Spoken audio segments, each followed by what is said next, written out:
Good evening, everyone. Can you hear me? Yep.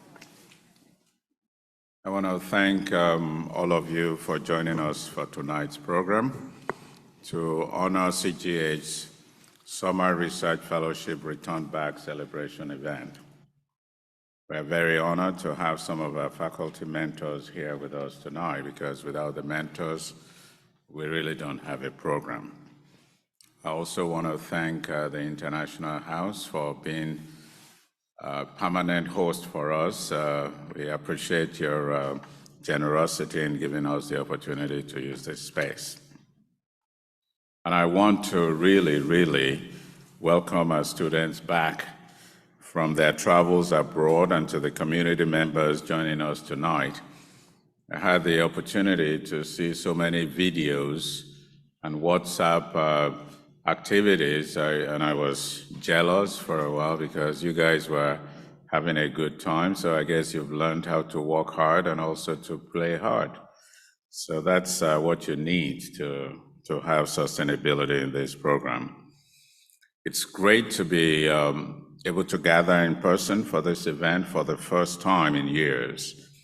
The pandemic highlighted many of the reasons that our work in global health continues to be essential, and I hope many of you found that on your trips.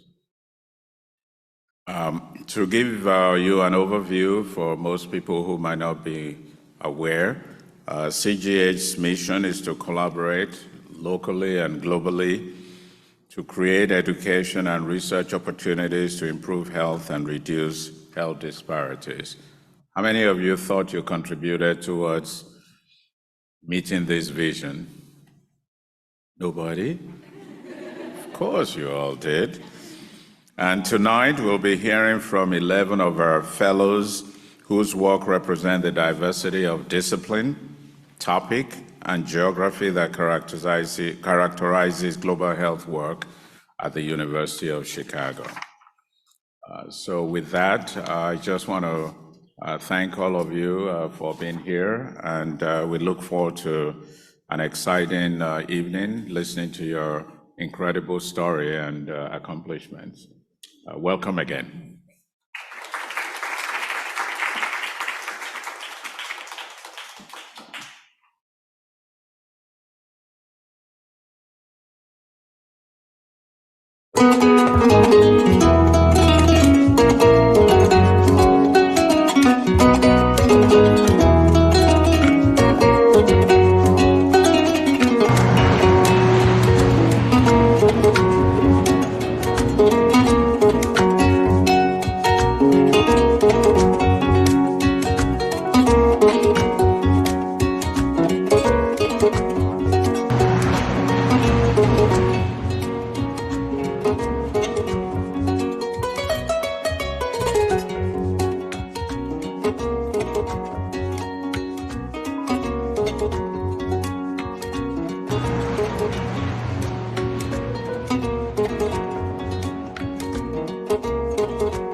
Let me be the first to say welcome back, students, and very good job. Let's give our students a round of applause.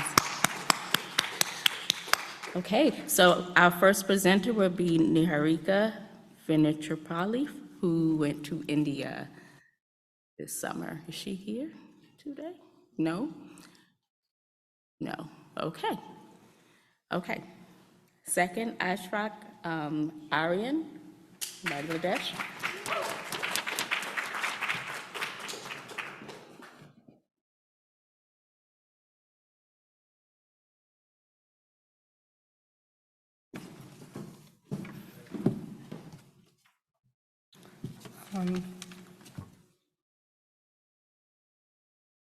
Sorry, just pulling up the slides right now.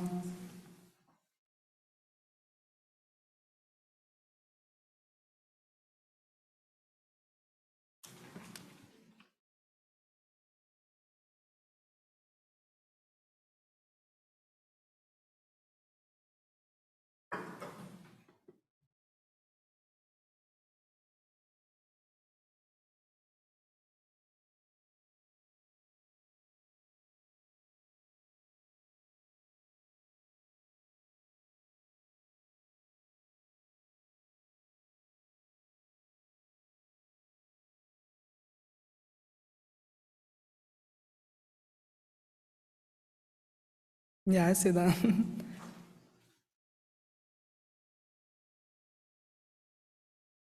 I just want to figure out if I can control it on my end as well. Yeah, I don't see a pointer here. This one right here?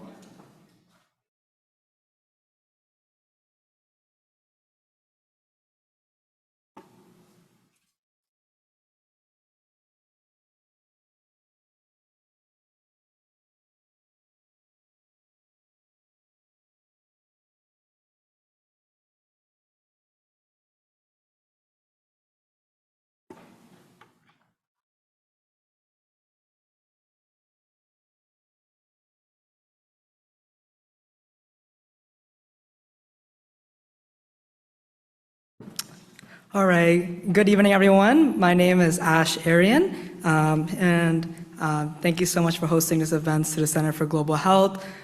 So I was the research fellow who went to Dhaka, Bangladesh. I am from Bangladesh myself, so it's really nice to go back to my home country. I'm a third-year undergraduate student at the University of Chicago, majoring in biological sciences and public policy, and my specialization is in global healthcare policy. So some of my interests are obviously like global health and understanding how I can turn life science research into policy innovation, especially in my home country where I immigrated from. So I'm also a QuestBridge scholar at the university from a low-income background. So shout out to all my Odyssey scholars and QuestBridge scholars. So some of my hobbies are playing the harmonium, learning about the cultures of other places, and also exploring the world. So this internship was a great opportunity for me to do all of those things. So when I was in Bangladesh, I did three main tasks throughout my fellowship. I was able to study and conduct literature on how household air pollution affects early childhood development, and as household air pollutants are usually in acronyms called HAP or HAP. And similar to the works done in other sites in our summer fellowships, that's what I did with Dr. Habibul Ahsan. I also was able to observe field work on a bi-weekly basis, do community service, and actually go out into the field and collect biospecimen samples used for other research parts, not through my specific research interest. But I also shadowed physicians who are from Bangladesh themselves, was able to look at small operations in the OT and the operation theater, and I was able to get a really good exploration, and that would be really good for my pre-med background. So what is PM 2.5? My research was mainly looking at how air pollution affects the fetus in utero and how that can cause a large-scale child stunting that usually occurs in this South Asian region. A lot of children back in Bangladesh as well as India and Pakistan are usually shorter heights than normal, underweight, have lower head circumference, lower chest circumference when they end up actually developing. So we're actually using the independent variable or the variable that we measured, which is PM 2.5. So we see that there's particulates that are less than 2.5 microns or micrometers, and those are able to penetrate inside of our lungs into all the way to the alveoli, and then can cause long-term cascading effects physiologically within our body. And so some consequences of PM 2.5 is lower birth weight, non-communicable diseases, lung dysfunctions, and it can even lead to increased preterm deliveries, fetal death, and neonatal mortality. And we can see that air particulates that are often less than 10 micrometers or microns are usually penetrating, usually around the bronchi and usually around our pharynx and those areas. However, those that are very small can penetrate very deep into our lungs and then can even get into our circulation. So in the past 20 years, there's been a large increase in air pollution happening in Bangladesh. And on to our left, there is the PM 2.5 levels in 1999 in Bangladesh. And around the center area is where Dhaka is, where the most urbanized places in Bangladesh are. I stayed a little bit east to that. And you can see in the right side of the graph, that is where the delta PM 2.5 or the delta change in air pollution occurred, and is usually very dense in that right side. And during 1999 was only 20 years after the independence of Bangladesh. And right now the country is booming with industries and whatnot, and it's almost become an export dependent country, exporting garments and textiles and whatnot. So air pollution, there is no thresholds for that like we do in our own country where we have EPA regulations and whatnot. So my goal was to understand how the effects of environment and climate change can affect human health and end up doing long-term damages like child stunting. And my main hypothesis was that air pollution is among many of the environmental markers that can physiologically contribute to underdeveloped children. And my main research question was, is there an association between a mother's air pollution exposure and consumption of that air pollution and the relative risk of child stunting and long-term outcomes for poorer health outcomes, which and we're still working on right now with Dr. Hassan. I also want to see, is there an association between PM 2.5 and abortion rates and neonatal mortality rates as well? And how do different covariates affect childhood outcomes? For example, the sex of the child, breastfeeding or not, whether that may affect the child stunting, and whether taking medications or prenatal vitamins and the lack thereof affect child stunting, while also in the process of PM 2.5 exposure to the relative risk. So some of the health effects of arsenic, so the actual cohort that we were looking from was from the health effects of arsenic longitudinal study, which is one of Dr. Hassan's premier cohorts that he's known for, and it's called the HEALS cohort. So basically what we were looking at were a prospective cohort study of individual patient level data, and it was in a location called Arai Hazar, Bangladesh. And it was a small, very rural village, 3 hours east of the main city, or Dhaka, which is usually common in Bangladesh. And we were looking at a subset of that HEALS measurement, and we're looking at pregnancy follow-ups interviews, and we're also looking at how PM 2.5 was measured through air pollution monitors installed in a patient's household. However, we ran into a little bit of limitations. So we saw that pregnancy outcomes questionnaires and things like body measurements taken of the child, their head circumference, arm circumference, chest circumference, they were all conducted 2020 and prior, so before COVID was started. And that was when you were actually able to go to the patient, measure them with measuring tape, and actually weigh the child and take their height and whatnot. However, PM 2.5 monitors were installed after COVID. So we're making an assumption that patients' behavior did not change in those two time periods, so we can make a relative risk assumption. So this is how the data was compiled. We were looking at all the Arai Hazar respondents in this HEAL cohorts. Then we're going to look at those that have PM 2.5 monitors being measured in their households, as well as they have a child associated with that family ID. Then we're looking at all the respondents who have a valid 2.5, so just cleaning out the duplicates, cleaning out any bad measurements, and those who have living children. And then we're going to look at we're going to exclude all the abortion rates, all the neonatal mortalities. And we have our final data set for analysis with patients who've had an air pollution monitor installed in the household and have a living child who has also had their body measurements taken of the child.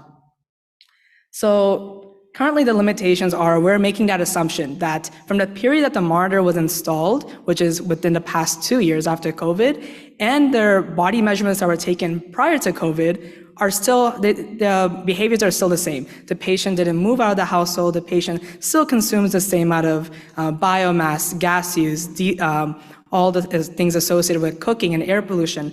We're assuming that they have the same exact behavior. So we're gonna run a linear regression model, and we're gonna use our continuous PM2.5 variable, and we're gonna turn it into categorical variables, less than 100, above 100, and we're gonna run a linear regression with that. And then we can also bin these PM2.5 monitors into 0 to 20, 20 to 40, and then look at a linear regression using that way. And then we'll add covariates such as whether the child was breastfed or not to see if that was affected as well. So United Nations has their Sustainable Development Goals, and specific goal number 2 and task number 2.2 was ending child stunting in long term across these LMIC countries, low and middle income countries. And literature suggests that there is an effect of air pollution exposure, and there are many downstream negative effects on child development. But however, little research actually connects air pollution exposure to birth weight and the actual bodily measurements of the child to see if the child is actually stunted or not. And so our long-term goal is to begin including birth weight into the birth certificate so we can run a long-term study on how air pollution can affect birth weight right after the baby is delivered. And this research will allow us to understand the societal economic loss that is caused from having underdeveloped children long-term. And so my future goals with eChicago Research Bangladesh, which is the organization that I worked with, is to have a more comprehensive data analysis using cleaner data and continuing to work with them even after this fellowship. And I want to make this summer fellowship into an academic fellowship, into a long-term project as well for myself. And I want to turn this into a working paper, into a publication with Dr. Hassan. And I also want to see how there's effective modification that arsenic may also modify this relationship. And I also want to see how some studies actually suggest that air pollution exposure in the mother can cause undermethylation of cytosine guanine sites in the child. And some literature can suggest that that can have long-term and cascading downstream effects into underdevelopment of the child. And so I want to acknowledge everyone who has helped me get to this point and give a thank you to the Center for Global Health and obviously Chicago Research Bangladesh.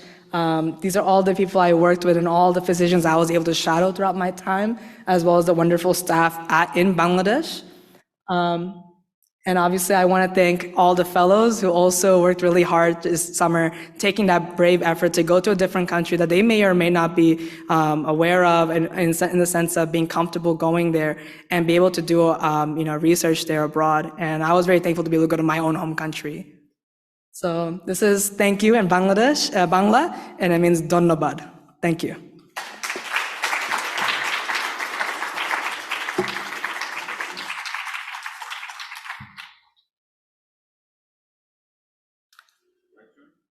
Yeah, I think we have a little bit of time for Q&A. Yes?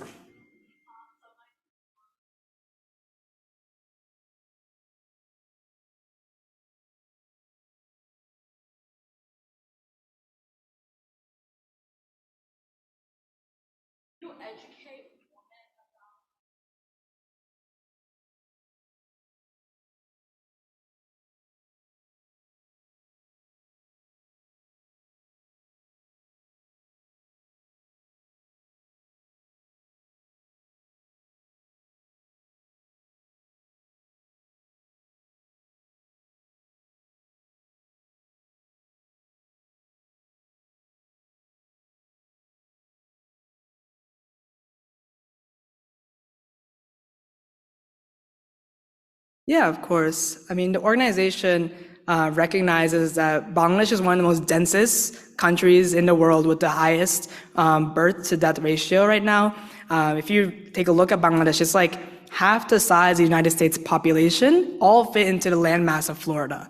So it definitely has a lot of issues with birth control and being able to, understand that, development and the long-term effects of air pollution. But I think that's the beauty of this organization, is that you can use working research and working publications to be able to go forward to the Department of Public Health in Bangladesh, into their government, and be able to advocate for women's rights and be able to advocate for these kinds of issues.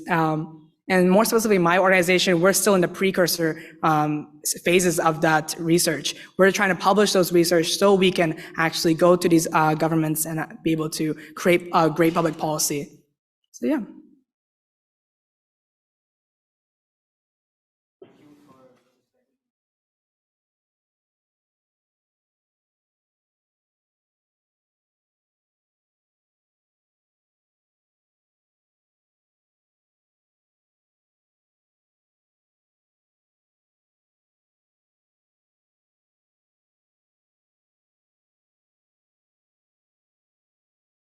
Yeah. So one thing that literature suggests that, air pollution is able to penetrate deep within our bodies and our physiology. And that is, I will say that the whole laboratory sector side of the research I was not involved with. I was mainly looking at the clinical data. I was looking at the air pollution exposure data and then end up looking at the long-term effects. How are that mediating paths, what protein is actually involved and what cascade, and how that can end up going into the child through the mother's air pollution exposure. That is all within literature. And I don't want to give a whole lecture right now. It was a process, part of my systematic review. But it seems like what the mother consumes obviously has a large impact on the child, whether it's taking, proper vitamins, proper nutrients. We obviously know that can lead to underdeveloped children if they're lacking that area. So we see that a negative environmental marker such as air pollution, which also affects the mother, can definitely affect the child as well within in utero. Yeah. Any other questions?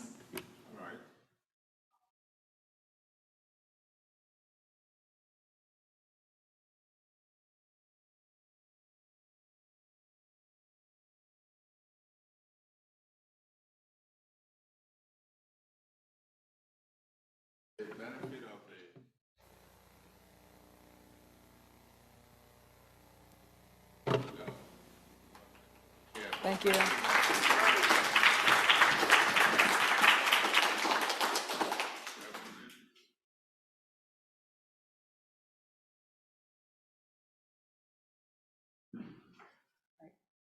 So we are going to hear from Waiting Cow now. You're going to do Niharika first? Okay. So we're going to go online to Niharika first.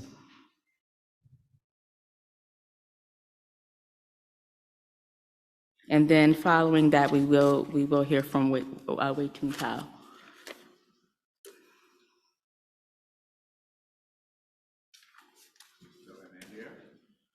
We are now in India. Yep. I'm not sure where she's calling from. Hello, can everybody hear me? We can hear you. Okay, I hope I'm not too loud. So my name is Niharika, and I was in Bhopal, India for the summer working with Sangat, which is one of the largest mental health NGOs in India. And so the team I was specifically working with is called IHEAR, which stands for the Initiative for Health Equity and Advocacy Research. And the project I worked on specifically is looking at vaccine access and healthcare barriers within trans and disabled communities in India. So this is the one I'll be presenting about today, but I was also able to help out with a couple of other projects, including TransCare MedEd, which works with creating a set of competencies to give out to different stakeholders to be able to make the healthcare experience better for trans individuals. And I also helped with starting the Queer Ambassadors project. I helped with the initial phase, which basically works to recruit different students from Indian colleges and help them create a more queer-friendly space within their campuses. But to speak further on this project, we can go to the next slide.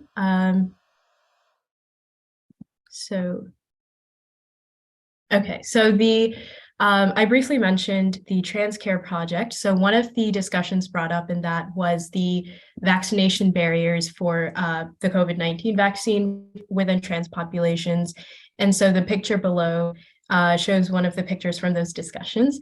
And this inspired a larger conversation with healthcare barriers and vaccine barriers for trans and disabled populations in India. So with that started Vaccine Equity. There's two specific aims of this project. So the first one is to really deconstruct all of the different inequities, the systemic inequities that kind of shape their experiences of both disabled and transgender people in India. And the second aim is to use all of this information and their experiences and perspectives to be able to create a vaccine equity access plan, which can then be shared to various stakeholders in order to increase the vaccinations within the community and also make the vaccination experience a lot better for the marginalized communities. And so to talk a little bit about the methods for this project, which is on the next slide, there is a large emphasis placed on community-based participatory research. And I will explain how the two main components of this research kind of uphold that value. So the first one is interviews. This is pretty standard. So we have the key informant interviews and in-depth interviews. So the difference between that is that key informant interviews are typically done with people who are considered experts within their topic, and in-depth interviews are done with just the general public, anybody in the community, anybody with specific experiences who wants to talk more about it. And another division of the interviews was community representatives versus health system and civil society representatives. So the people from the community include trans and or disabled people. And there were also people from the health system. So these could include nurses who worked at vaccination centers. This could include people who worked to kind of improve the vaccination process for different marginalized communities or different government organizations. And there were also various blends of the identities of these interviews. So we also analyzed the interviews, which I will talk about in the next slide, but the second main component is photo voice stories, also known as PVS. Oh, could you go back to the previous slide, please? Thank you. So PVS is a relatively new research method, but it's been popularly used to kind of showcase different people's experiences. So basically, it's a workshop with community members, and for the sake of this research, the community members are trans and or disabled people. So in these workshops, people will bring different photos to show their experiences, to help us understand their barriers and to really understand their perspectives when it comes to how they access healthcare, how they access, things in their daily life, and how they specifically viewed the vaccination process. And so this was recently started in June, this phase of the project. And so we are still working through conducting these workshops and getting pictures from all of the different community participants, and also working on how to analyze the data later. And so to showcase the importance of PVS and the importance of pictures, I have on the next slide, a picture from Dr. Satyendra Singh, who I also got to work with at Sangat. But in this picture, you can see that there is a set of stairs separating him from the post box. And Dr. Satyendra Singh has a locomotive disability, which makes going up these stairs difficult. And it's a barrier between him and doing a simple task, such as just either getting his mail or posting something in the mail. And so this picture was taken to really showcase this barrier that many of us who are not disabled may not even process that these three stairs could be a barrier to somebody. But with this picture, So this picture was published to a local newspaper, and that sparked a much larger conversation about disability-friendly spaces and disability-unfriendly spaces within the city, and what should be done to make the different places in the city much more accessible for people. And so, you know, this really shows the power of pictures and how they really uplift the voices of people in marginalized communities. And so next slide. So the way that we are going to analyze this data is through an inductive thematic analysis approach. So this includes things such as memoing, inductive coding, iterative and thematic analysis, which basically means breaking down the interviews, breaking down the code line by line, and really looking at different themes and going bottom up. So like looking at reoccurring themes and then seeing, looking at reoccurring themes within one interview, within several interviews, and just using all of this data to create much larger themes to display the picture, the perspective of trans and disabled people and their experiences in healthcare. And so some of the different intersectionalities and identities that were included within the community included in the research is, the first one is the Adivasi community, which is Indian tribal communities, scheduled caste groups, so people from lower castes who often face discrimination in India. There was also religious diversity, so Hindu, Muslim, Parsi, Christian. There was a lot of geographic diversity, as you can see with the map. There were people from most of the states in India, and like pretty spread out. And we also had people who were vaccinated, unvaccinated, and partially vaccinated. The unvaccinated people tend to be people who weren't able to access the vaccine, but they wanted to. But it would also be interesting to look at perspectives of people who didn't want to get vaccinated because they simply didn't trust the healthcare system. And there were many people who didn't trust the healthcare system because they were marginalized, and they saw that you know, the government might not be, listening to the government might not be the best idea for them. So there are also those populations who we were not able to get to with this research, but that would be a really interesting extension to look into. And so, yeah, these were just the different methods that we had. And next, going on to the next slide. So because this research is still being conducted, I can't share any of the results or preliminary results yet. However, if you're interested, you can ask me after December 2022, and I can tell you all about the results, and I would be glad to tell you about it. But I can talk about some of the implications I've observed so far through not only this project, but also the Queer Ambassadors Project and MedEd Project, which I worked at Sangath. So the first implication is the importance of intersectionality in research and the role of intersectionality in public spaces and government. So this basically looks at how people with different identities, different merging identities, experience the same thing. So how does, for example, a disabled man experience healthcare versus a disabled woman? How does a disabled trans man experience healthcare versus a disabled cis man? So it's really interesting to look at all of these intersectionalities, and it's really important because it highlights that not every group has the same experience. And in fact, it's not even a black and white thing with one group having one experience and the other group having another. It's a blend of a bunch of different experiences, and all of these blends, all of the people within this blend need to be explored and understood for the system to really benefit everybody. And so this goes into the second implication, which talks about systemic reform, how necessary it is within healthcare systems, because the healthcare systems with the current way that they're running in India, as seen in the interviews, as seen as with the different perspectives that I was able to hear at Sangath, it doesn't work for everybody. It doesn't work for most people. And most people are marginalized and oppressed within the healthcare system. So it's really important to hear the voices of different intersectional identities in the system. And some of the identities that I really got to explore a lot this summer were trans and disabled people. And then my third implication is the importance of participatory research methods. And so in Sangat, there's a huge emphasis on CBPR, as I mentioned earlier. But these research methods are not only important for public health research, but also all research in general. I'm speaking in an Indian context, but this applies globally as well.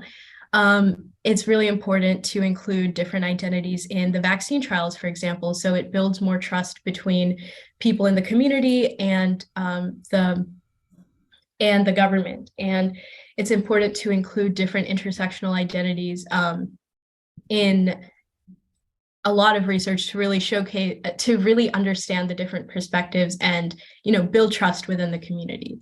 And so the larger dissemination plan for vaccine equity is, once we complete the research, we have to release the action plan and the policy briefs and share this with the various stakeholders, as I mentioned earlier. Number 2 is to conduct virtual conferences and academic webinars to disseminate this data to anybody who is interested, and just spread all of the findings and spread the action plan. Number 3 is to create video narratives. This basically goes off of the importance of pictures and the importance of community members and how we can showcase their experiences through pictures, through videos. And the last one is to hold community workshops and to help people within the community and to share the information not only with the general public, but also people within the community as well. And so, yeah, this was my time at Sangat, and I'm still going to continue working with them until the end of this project. And like I said, if you have any questions about the results of this project, you can ask me in January. But thank you so much.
Needs independent living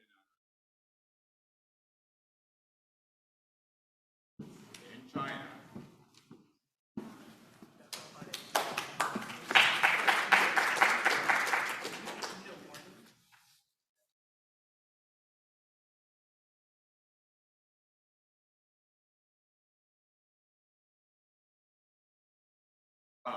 You got 2 minutes. Okay. Hello everyone, my name is Weiting Cao. I'm second year MPH student, and my mentor is Dr. Zhiying Ma. My project is about needs independent living and reconstruction for people with acquired blindness in China. I come from China, but due to the COVID-19, I couldn't go back to China to do my project, so I did my project virtually with my mentor.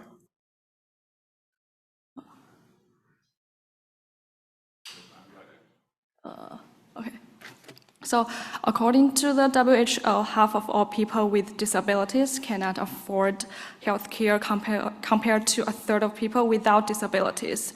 Visual impairment is one of the most common disabilities. There are currently over 70 million blind people in China, and people with visual impairment commonly face barriers such as lack of transportation, inaccessible healthcare facilities, and non-disability friendly equipment or procedures. Therefore, it is essential to understand their actual needs to develop skills in independent living and reconstruct a positive identity that integrates their disability.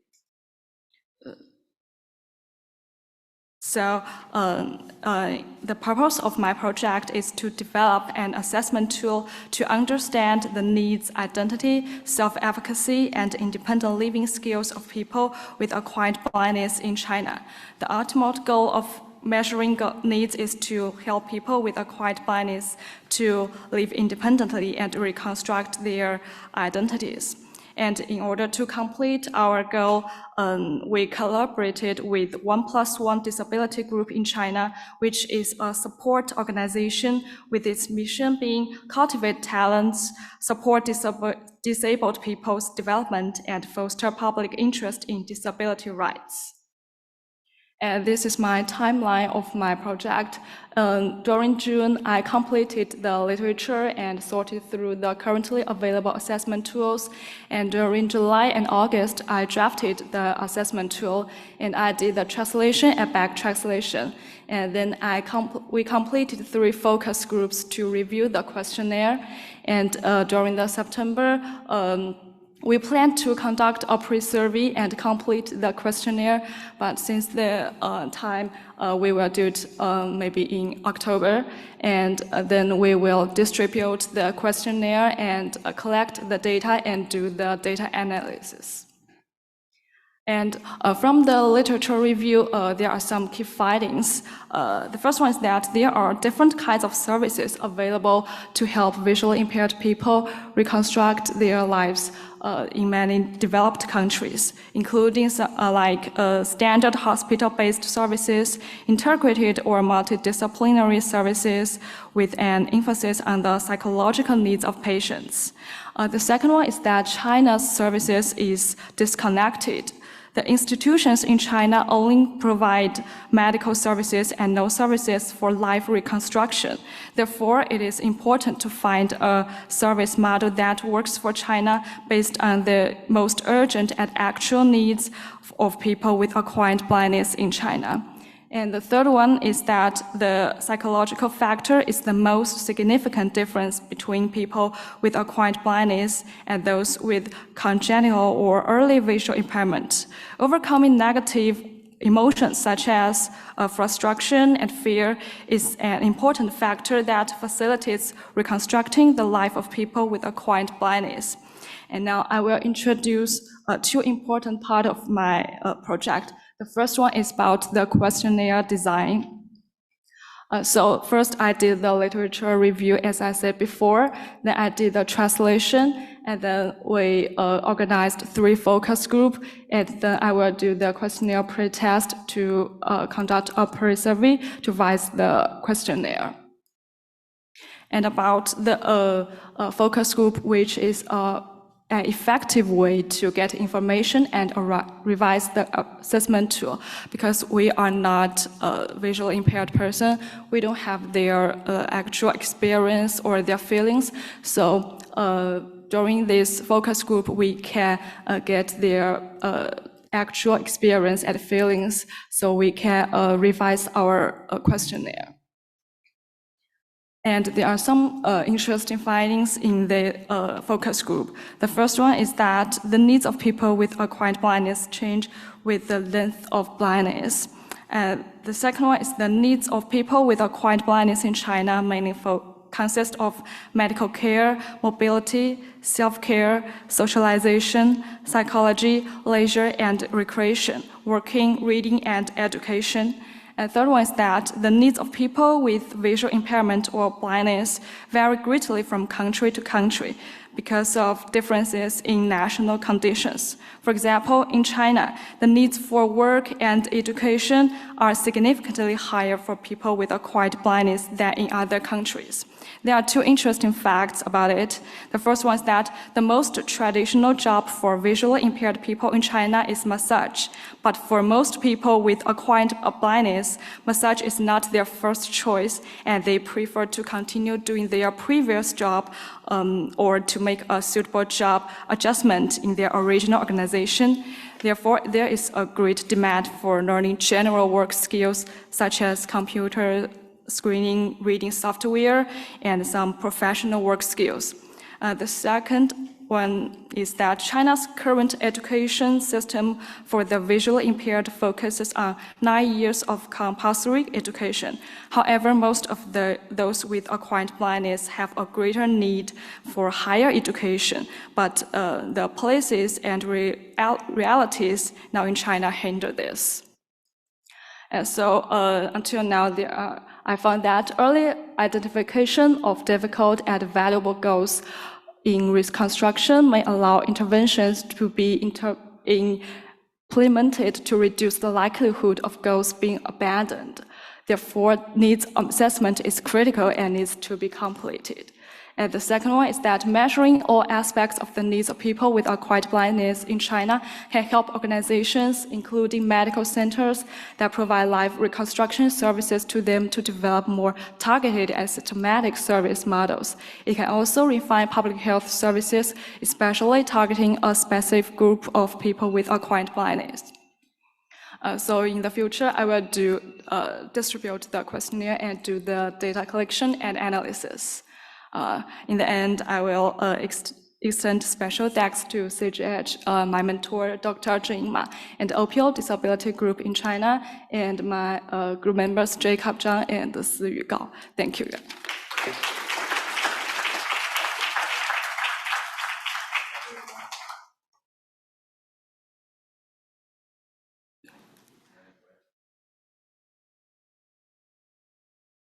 Yes.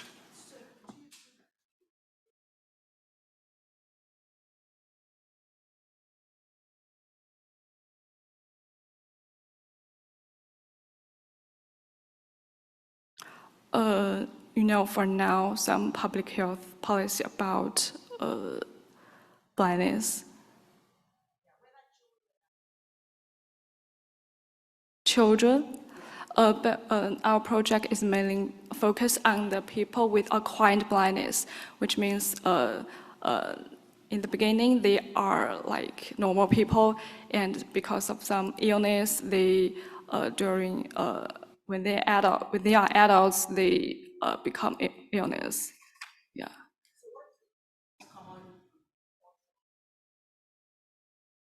Illness. I don't know how to speak it in English. That is a complicated illness. Sorry.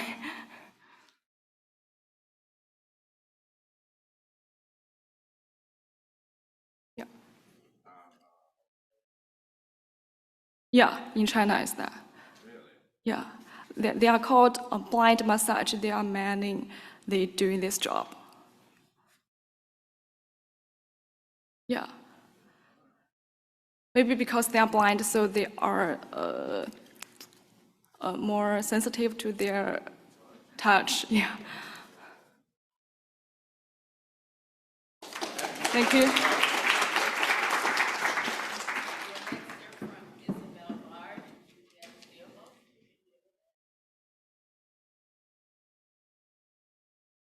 Isabel's presentation is going to be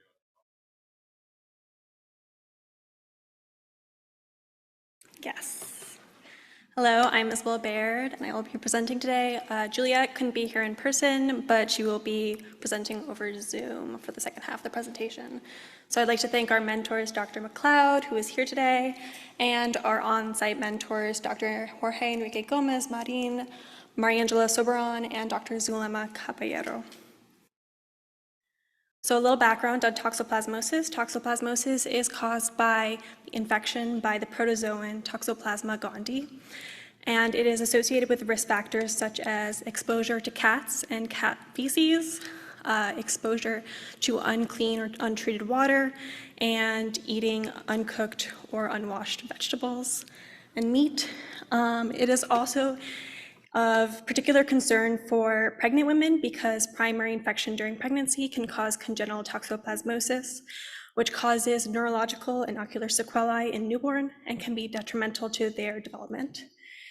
So our research was primarily on point-of-care tests as a potential cost-effective and rapid alternative to serological testing. So point-of-care tests are similar to rapid COVID tests and can provide results within 15 to 30 minutes, as opposed to the weeks that's required often by serological testing.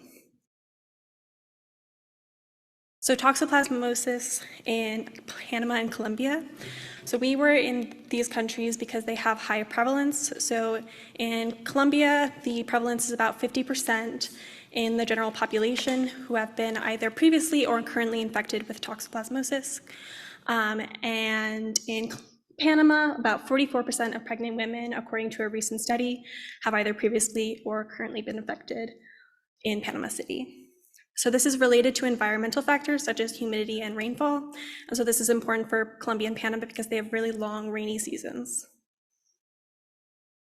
So our first project was about concordance with the AdBio POC test. So the AdBio POC test has a separate detection for IgG and IgM antibodies. And so we used stored sera, about 147 samples, and divided them into groups based on the presence of IgG and IgM antibodies. So what we found was that these tests were very good at detecting the IgG, and so chronic infections, but they were not good at detecting acute infections with the IgM antibodies. So it has that kind of limitation. Our next project was about evaluating the acceptability and applicability of the LDBio POC test, which does not detect IgG and IgM separately, but has a combined detection. And so we actually, prior to our arrival, 783 pregnant women were tested with these POC tests and surveyed, as well as 30 healthcare personnel that were surveyed. And our analysis evaluated the acceptability and applicability according to these surveys and investigated demographic differences in the seropositivity according to the test. So what we found was there was a very high applicability and acceptance of these tests. So pregnant women and healthcare personnel generally very much understood the relevance of the test and trusted in the results. We also found that differences in seropositivity were attributed to demographic factors such as origin, clinic, university, and insurance status. So you see in this chart very low p-values for socioeconomic factors such as clinic, education, insurance status, and origin. So I'll be now handing it off to Juliet.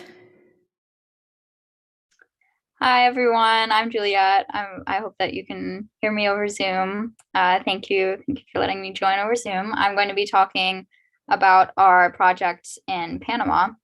So in Panama, we performed SWOT analysis, which stands for strengths, weaknesses, opportunities, and threats of laws, medical protocols, and recent data to evaluate the current state of toxoplasmosis care and identify recommendations to improve care. We presented this to doctors and hospital staff at a local hospital. And to give a brief summary of some of these factors, some strengths included existing data and information on laws, while some weaknesses included poor enforcement of screening protocols and poor interpretation and enforcement of reporting laws. We recommended modifying existing laws to include suspected and confirmed cases of toxoplasma infection, establishment of a reference lab and medication reserves, and exploration of point-of-care tests that Isabel was just talking about as a solution. So moving on. Another part of our work in Panama was water analysis for the presence of toxoplasma. So we took 5 samples and processed them, which we then sent to Colombia for PCR detection of toxoplasma.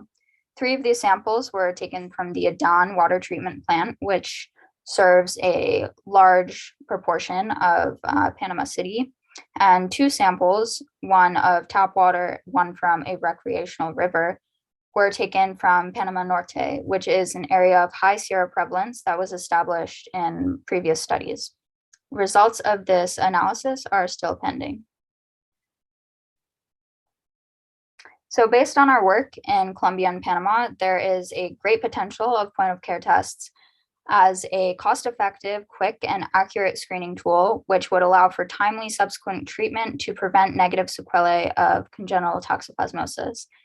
Given the host of social determinants of health involved in risk of toxoplasma infection, it is essential to continue to emphasize cost effectiveness and ease of applicability, ensuring that there is equitable distribution of testing. Modification of existing screening and reporting laws to improve toxoplasmosis care in Panama and Colombia is also necessary. In the future, exploring more effective methods to differentiate Toxoplasma IgM and IgG antibodies is essential because this would allow identification of acute infection. So as Isabel was talking about with the AdBio study that we did in Colombia, there was a very low sensitivity for IgM. So if we were able to create a test that's able to detect both IgM and IgG accurately, then we would be able to identify acute infection and treat it. Education of the community and healthcare providers, along with the improvement of prenatal healthcare, are both essential steps forward as well, because timely treatment pending positive results is only possible with access to healthcare and the understanding of all members of a community of the risk that toxoplasmosis poses. Further investigation of risk factors and water as a source of infection throughout seasons in Panama is another direction to work in, because seasonal changes during wet and dry seasons impact behavior near recreational rivers as well as parasite prevalence. That's it. Yes, and we would just like to acknowledge all the people that have helped us in this project, including our mentors that I already talked about, as well as the people at the Adan water treatment plant that really showed us around and helped us collect the water samples in Panama, and all the people at the University of Quindío that do this work really year-round and also do this work on other parasites such as Giardia and Cryptosporidium.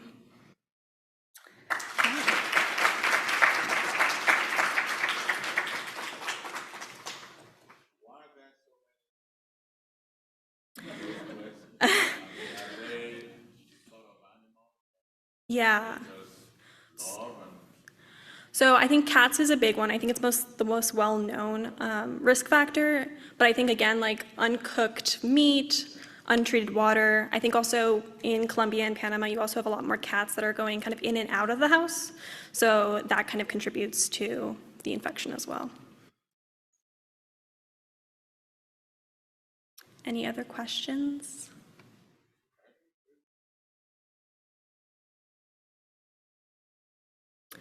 Yes. So that actually is like a really key part, is that treatment is available, but you really just have to detect it. So depending on the term during the pregnancy, there are different treatments. But again, that really requires having an accurate way to diagnose. Also in Panama, we kind of briefly touched on this, those treatments have to be available. So in Panama, there was a real problem with once you actually have the diagnosis, how are you going to get those medications? Because there, it is really hard to find those. And so one of our recommendations was that hospitals should have a store of medications that are like really for toxoplasmosis care, so that when you have that detection, you can get immediate treatment, because time is really of the essence. Great. Thank you so much.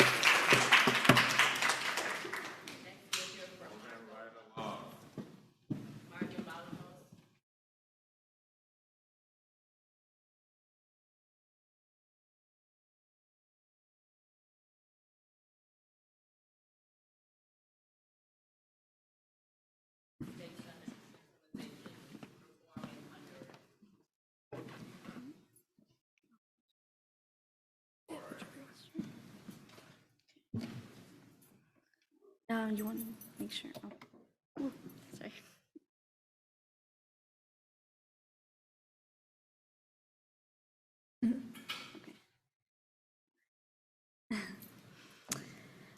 Good evening, everyone.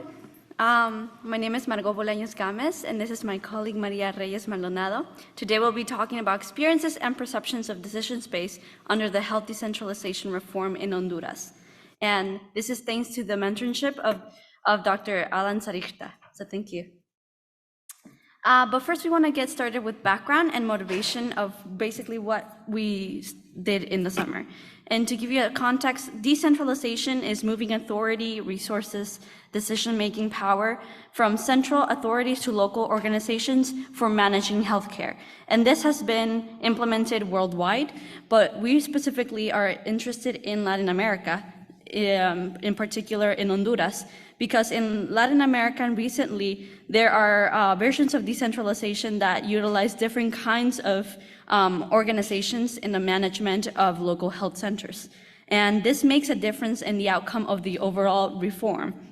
And most importantly, one of the aspects is also decision space, which is basically the range of choice or autonomy staff feel under these reforms. And this can help explain some of the differences among the organization types. So our main objective for this project was assessing how the current balance and preferences for control versus autonomy vary under different types of health sector decentralization reform.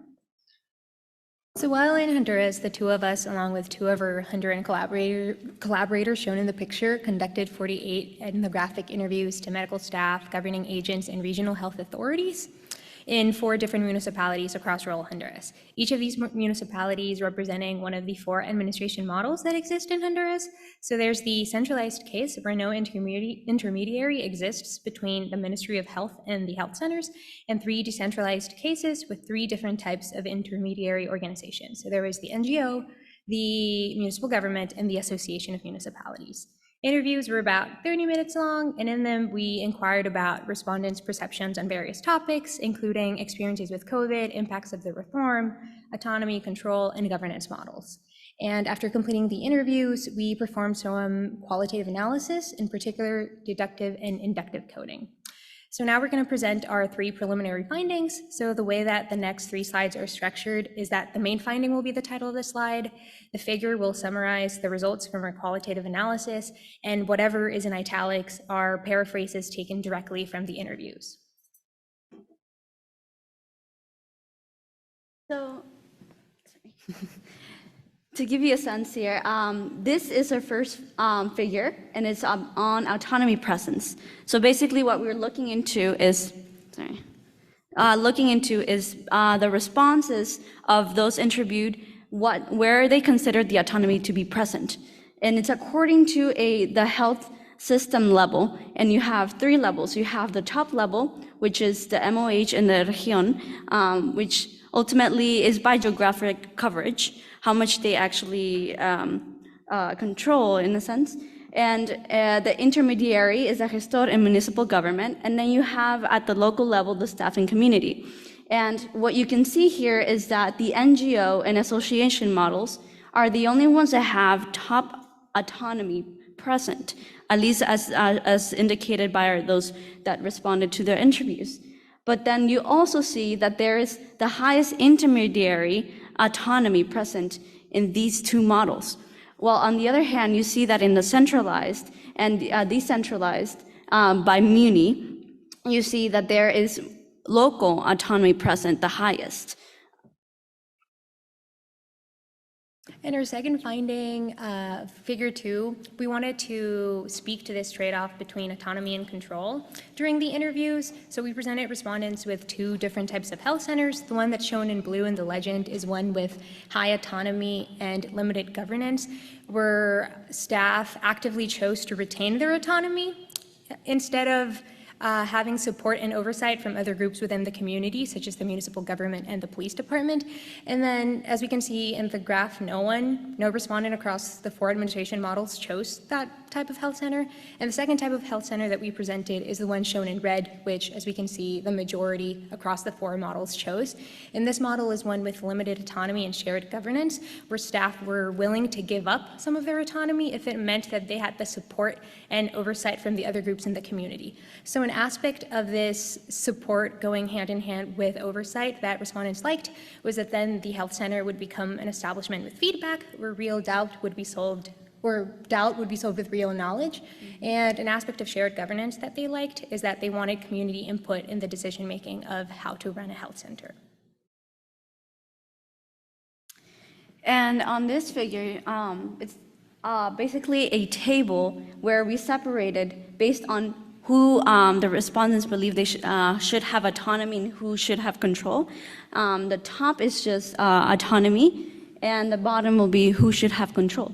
And as you can see here, when we look at centralized immunity models, you see that they have less actors actually mentioned when asked about this particular aspect.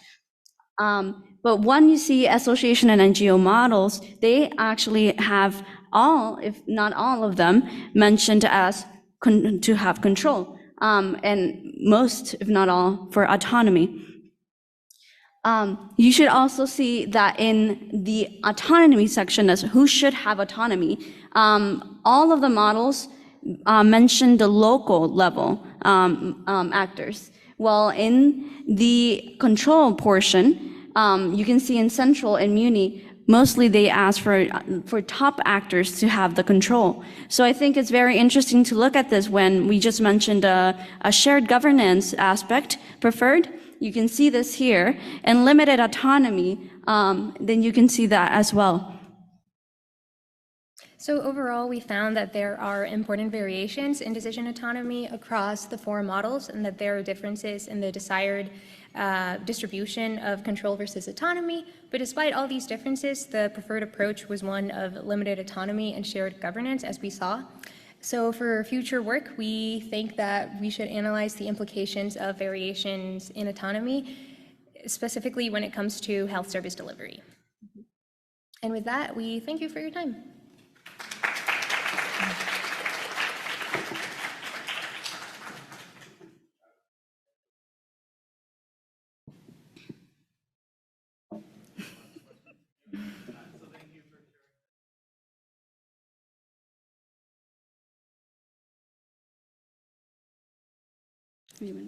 Sure, I'll start.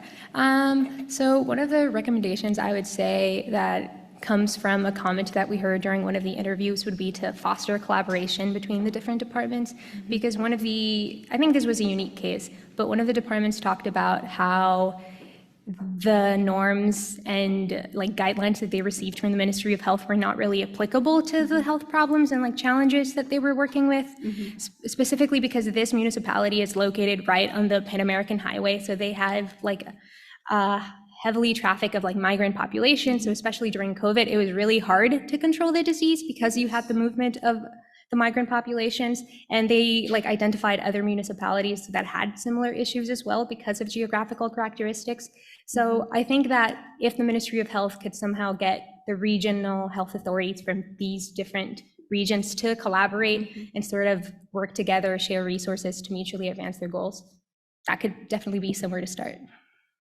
In addition to that, we definitely saw a pattern in our interviews where you have norms that are very useful, and like we talked about the control aspect, most of them, if not all of them, were interested in. But the issue was for them that sometimes to do the paperwork, it took longer than to actually see the patients. And so there has to be this balance of how can we keep goals, health goals, moving forward, but at the same time be able to provide them not only the resources, but also the flexibility to be able to work with the patients themselves and get have less of that paperwork to be done, because that was time consuming on their part as well.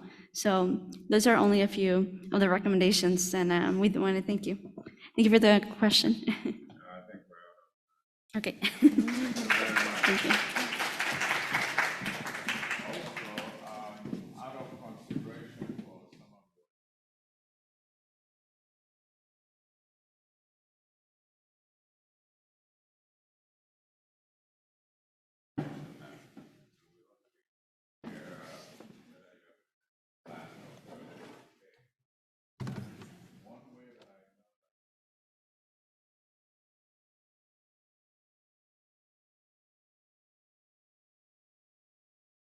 So good. Our next presenter is going to be Ella. Yep. Hi guys, my name is Narbella Seifa, and this summer I had the opportunity to go back to my homeland of Ghana, and I was working at Sena Institute of Technology, and we were studying uterine fibroids. I'm not really sure how to work this thing. Okay. Ooh.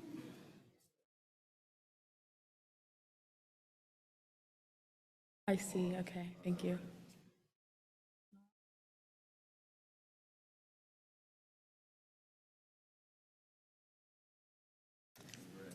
I don't see. Oh, this one. Okay. No. It's. I'm not sure. I don't see. Okay, there we go. Sorry, okay. So a little bit about uterine fibroids or leiomyomas. They are most present in women of reproductive age, and so this is meaning generally premenopause, but they can also occur in postmenopause, but they're usually seen to regress by this age. And so they are usually seen in 70 to 80% of women, with that 70% being more likely in white women and 80% more likely in black women. And there's kind of like a range with the different races falling in between. And so once we noticed this discrepancy, we wanted to understand what are these factors these environmental factors that are leading to this discrepancy between the races. And so we were providing a literature review, and we found that there's different lifestyle factors, age, environment, family history, things like that, vitamin D deficiencies that affect African women at a higher proportion just based on environmental factors. So that's what we were looking at. So the methods that we use, we're going through different databases such as the UChicago Library, PubMed, Google Scholars, and trying to find sources that would aid us in understanding this disease. And so an overall review, So an overall review of what we were able to study was looking through the introduction, which is just basically the background of uterine fibroids. What is this disease? And so we found out that they are benign tumors that affect these women. And so then from there, we wanted to understand where are they occurring within the uterus. And so we found out that there was 3 different main locations and also like a 4th subtype. And then from there, we wanted to understand, so we know that these uterine fibroids are occurring, and we know where they're occurring, but what do they look like? And so we were able to find literature that was able to explain some of that. And then from there, we know that the woman has it, but how is it affecting her? And so we were able to find that symptoms such as bleeding, infertility, and things like that were main effects of this disease. And then from there, we were looking at so the prevalence, how many women are experiencing this, and the range from different races. Yes, okay, okay, thank you. So from there, we were understanding the causes of the disease, treatments, and then the African perspective. And so if you look at this diagram that I was able to draw, we can see that there's different locations within the fibroid or within the uterus that fibroids can occur. And so from there, we're seeing that there's the different subtypes, subserosal, intramural, submucosal, and that table kind of explains where they are. And so from there, understanding the causes of the disease, we are seeing that fibroids are mostly seen, or a good portion of them are seen with chromosomal aberrations and gene mutations. And so the main ones being MED12 and HMGA2, as well as chromosome 22 being linked to all different races. And we also found that fibroids are highly hormonal dependent, especially with estrogen and progesterone levels, as well as vitamin D deficiencies. So we were understanding the different values between the races and how the environment or lifestyle can play into those things. And so from there, we were understanding about the treatment of the disease. And as you can see, there's a whole list of treatments, but they really fall into these main categories of surgical, which is the most common treatment for uterine fibroids, including a hysterectomy or myomectomy. So hysterectomy, where all or part of the uterus is removed. And so that's obviously the most permanent resource there is for women, but there's also myomectomies, which will just remove the fibroid, but cases are that they tend to reoccur. And so then there's also the minimally invasive and then non-invasive pharmaceuticals, but those tend to be highly symptomatic, and so those mostly just treat symptoms versus treating the actual fibroid. And so looking at the African perspective, we were able to try and understand if Africa has this continent with the most Black women in the world, what is the prevalence of uterine fibroids that we're seeing across the continent? Because this is the place that we should be zooming in on if Black women are at such a disproportionately higher rate. And so notably, the African continent has a lot of research on uterine fibroids, but a lot of it did not include prevalence data, so was unable to be included in our study. And so we found a large range from like 3% to 70% or even 80% seen in Ghana. And so from there, we wanted to understand basically if there's this large discrepancy of prevalence across the continent, what is the actual prevalence, first of all? So we want to be able to study that further and understand what is the true prevalence across the country, and that might need to be done through like digitalization of medical records and things like that, but also understanding the different lifestyles between African women and the diaspora, and understanding how can we compare the two along with these chromosomal aberrations and things like that, because those were found to be highly important. And so just acknowledgements, thank you to my on-site mentor, Dr. Andrews Akwesi Agbake. He was a phenomenal mentor. I really had a great time with him. Additionally, the SIT team members, Humphrey, Annabella, and Michael for all of the support. Dr. Elizabeth Kosari, or Miss Elizabeth Kosari, sorry, with the Fibroid Foundation of Africa, my Chicago colleagues, Tembi and Lillian, as well as my Chicago mentor, Dr. Alhendi, and then the Chicago Center for Global Health for the amazing opportunity, as well as my family for all the support when I was at home.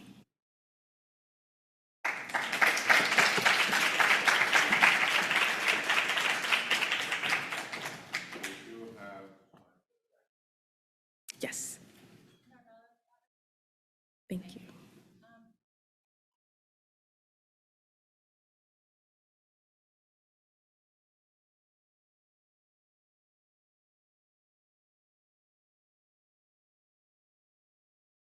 Yeah, so the Sena Institute of Technology is located in the Volta region of Ghana. So the center is not focused on uterine fibroids. They do a wide variety of different projects. And I was actually, you can see with like the fish and stuff like that, I was able to work with them on a few other projects, like they're sequencing genomes of 100 aquatic species in their local beach, as well as they're doing like a plant herbarium, things like that, and understanding the medicinal purposes of like plants in the local area in support of uterine fibroids, and like figuring out how to use herbal medicine to treat different things. So this center is a pretty small team, but they work very well together, and they're just like scientists who just love to research. And so the facility just houses different projects, and basically whatever they can think of, they really just get their hands on it. So a lot of like microscopy, different things like that, different cell cultures, things like that. So actually we were able to get an IRB approved. And so future work with them will be working on like creating a cell line for uterine fibroids from the African continent and things like that. Yes. Thank you. Mm-hmm.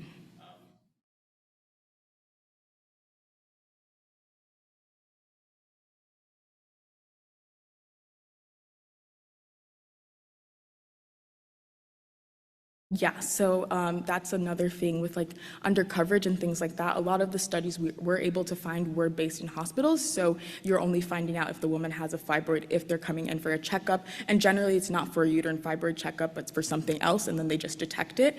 So that could be one of the reasons why there's such a wide range of prevalence.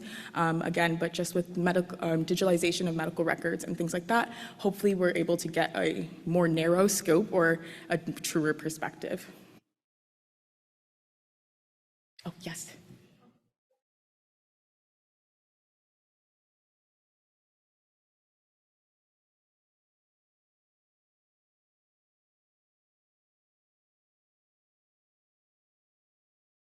So basically the chromosomal or the genetic mutation that's occurring is usually with the MED12 gene or the HMGA2 gene. And so these genes are usually either being proliferated too much or just different abnormalities that can occur within the body.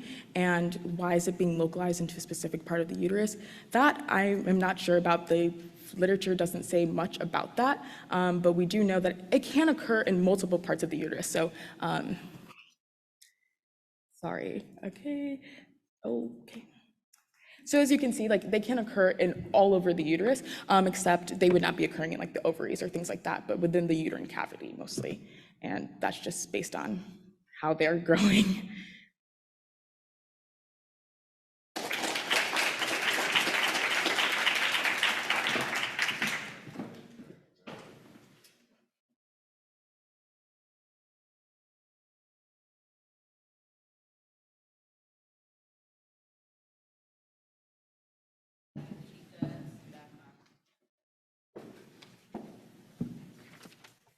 Hello, everyone.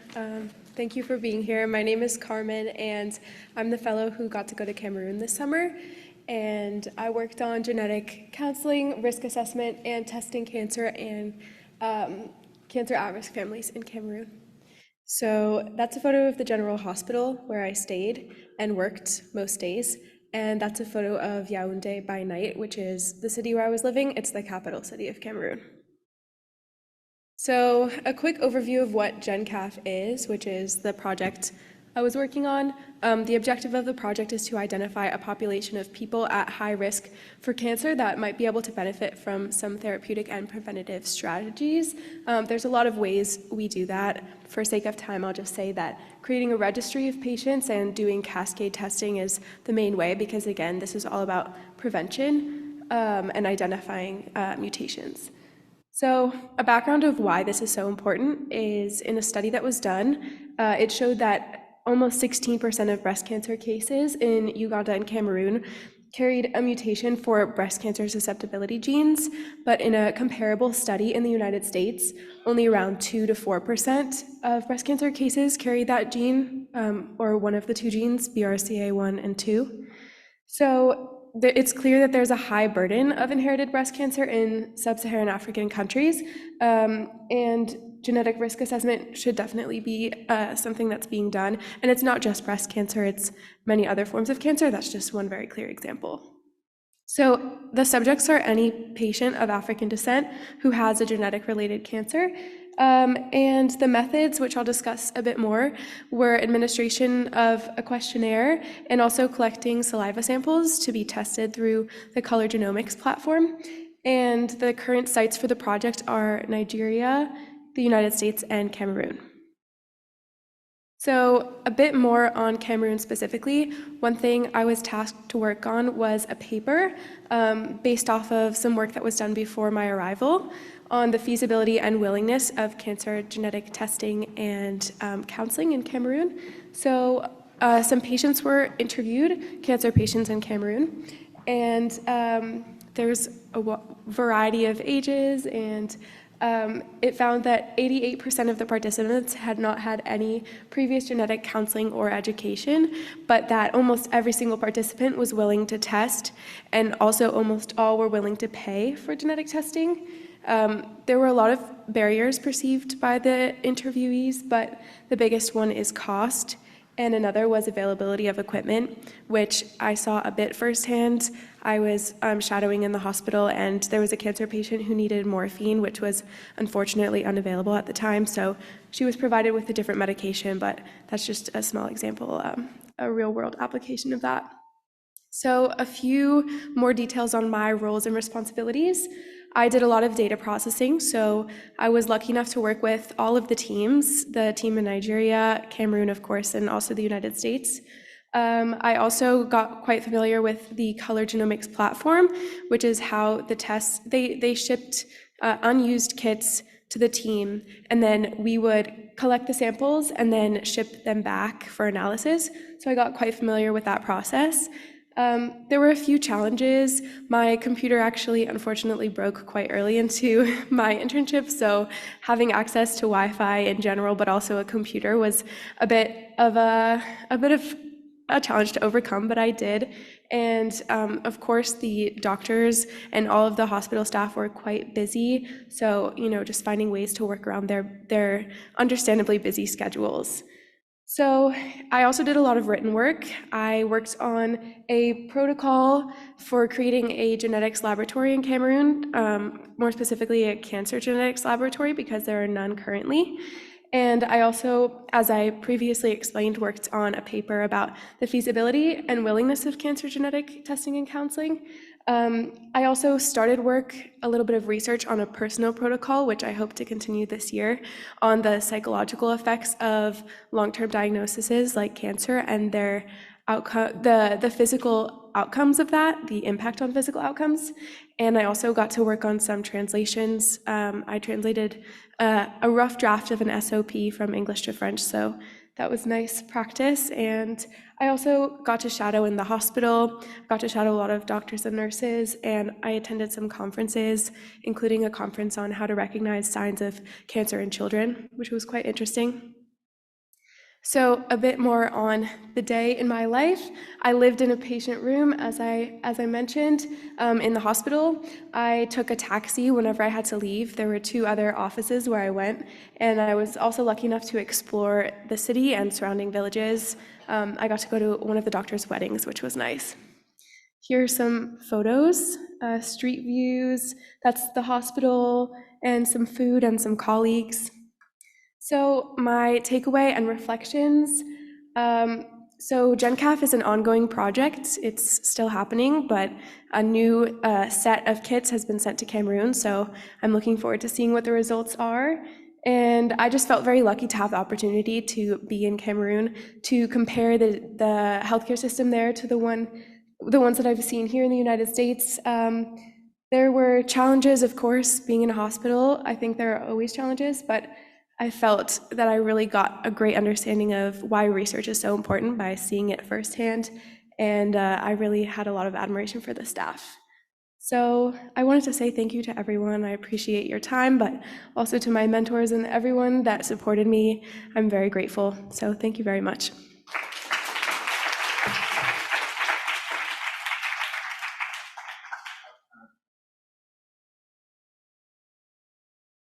Yes. Thank you. I was hoping you'd elaborate a little bit about some of the cultural aspects of genetic testing, specifically looking at maybe the idea that ignorance is bliss sometimes, and that when you get genetic testing, there's a lot of fear that accompanies that and a lot of lifestyle changes. So I was hoping you could talk a little bit about how you saw that in some of your work. Definitely. Thank you for your question. So that was actually one of the perceived barriers that I didn't mention that was in the questionnaire. So yes, there are definitely some challenges when it comes to that. I think one of them is a lack of knowledge. And again, I think one of the previous fellows was talking about some distrust. There's definitely some elements of that. Also, in terms of cultural aspects, I know that religion, specifically with vaccinations, sometimes can play a role. I know particularly the HPV vaccination, I believe the Catholic Church in Cameroon has not approved of that in recent years. So that's a bit tangential, but you're right. There are definitely cultural aspects to consider, but something I noticed is that they can definitely work together. So traditional forms of medicine and newer forms of medicine can work together to provide the best care for patients. Thank you. Are there any other questions? Thank you so much for your presentation. I was just curious to see what was the protocol after women tested positive for this gene mutation, or if there are any resources for them after? Yeah, how does that work? That's a great question, and definitely a very important part of the project as well, because being able to provide ongoing support is very important. So I don't have all of the details on how the protocol works, but I was very lucky to observe the way that the doctors help with treatment plans after.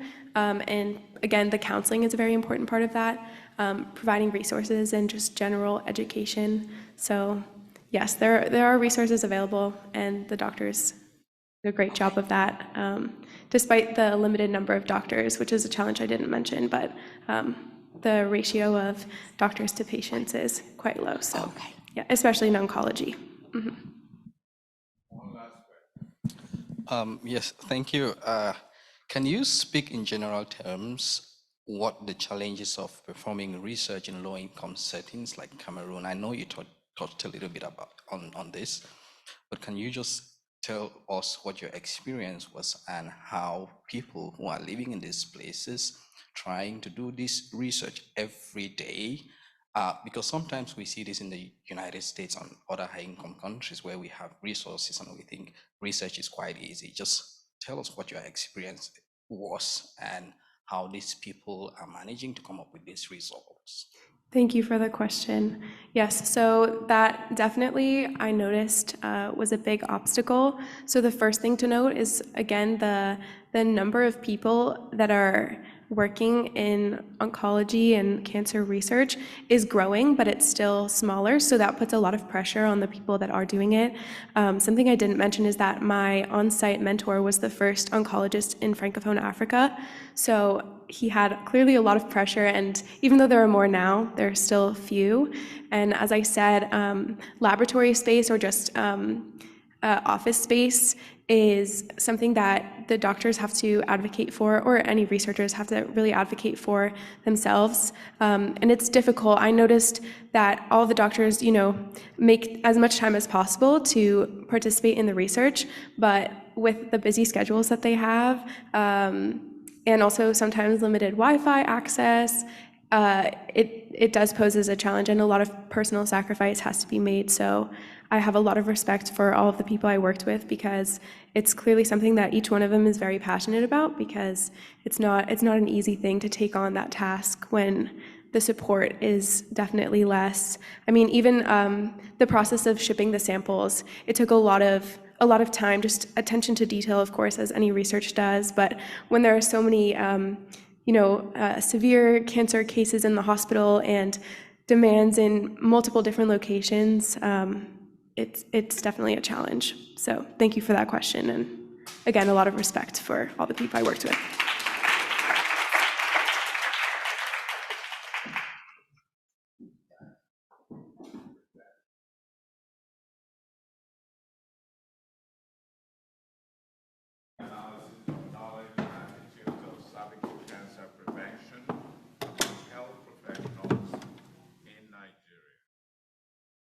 Okay.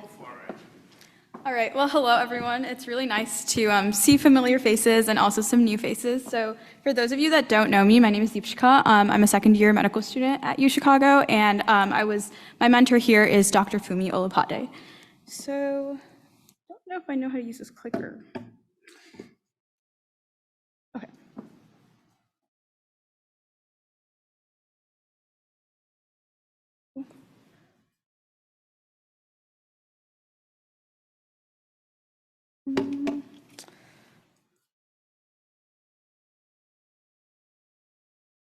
Anyone know how to use this clicker? Which one? The circle, right? Okay, thank you. All right, so after that little blimp. So I'll be talking about cervical cancer in the context of global health. So cervical cancer is the second most frequent cancer among women in the world. And I wanted to include this map to kind of highlight some of the disparities which exist in the prevalence of cervical cancer. So the countries shaded in darker blue are countries with higher rates of cervical cancer. And you can see that this is really concentrated in the countries in West Africa, as well as Southern and kind of Eastern Africa. And the country that I'll be focusing my discussion on today is Nigeria, which, along with some of my peers, I had the opportunity to travel to. So I've circled that in red. So cervical cancer is the second most frequent cancer among women in Nigeria. You can see the numbers here, but there are many deaths that occur from this cancer, as well as there are many new cases every year. And I really wanted to highlight the statistic that 85% of cervical cancer-related deaths occur in low and middle income countries like Nigeria. And so I think when I was presenting this to my classmates, outside of the context of global health, a lot of times people thought of infectious diseases rather than oncological cases, and so oftentimes they get dismissed, and I really wanted to highlight that stat, because a lot of cervical cancer diseases, or most cervical cancer cases, are preventable. As most of us know, cervical cancer is caused by the human papillomavirus, and so it's also abbreviated as HPV. And so HPV can actually be prevented by the HPV vaccine, as we know, and this prevents close to 99% of cervical cancer cases and of HPV infections. Cervical cancer screening also reduces the risk of obtaining cervical cancer or progressing into cervical cancer after someone has had the HPV infection. However, only 14% or less than 14% of adolescents in Nigeria have received the HPV vaccine. And these are some barriers I've listed here, and I'll touch on them more a little bit later on in the presentation. So how are we going to address this, and how did we address this? So nurses and other healthcare workers are really key to disseminating information as well as providing healthcare services for patients in these countries like Nigeria. And so we kind of coined the term non-physician healthcare workers, or NPHCs, to encompass, as the name says, non-physician healthcare workers like nurses, midwives, community health extension workers. And so previous studies done with my PI on the site, Dr. Awulude, had shown that training community health extension workers had increased cervical cancer screenings. And so just training, health extension workers had this impact. And so we wanted to see if we could see if other non-physician healthcare workers like nurses and midwives, who are really at the forefront and nurses make up the largest healthcare force in Nigeria, could have a similar impact, not just with cervical cancer screenings, but also with increasing the rates of HPV vaccination. And so, as I mentioned, so some of the objectives was really to understand, one, the current knowledge and attitudes towards providing these cervical cancer prevention services like the HPV vaccine, and then implementing a training on cervical cancer pathology, HPV vaccination, and seeing if there was an improvement in knowledge and also willingness to provide these services after the training. The third objective was to identify perceived barriers in the context of these non-physician healthcare workers on cervical cancer prevention strategies.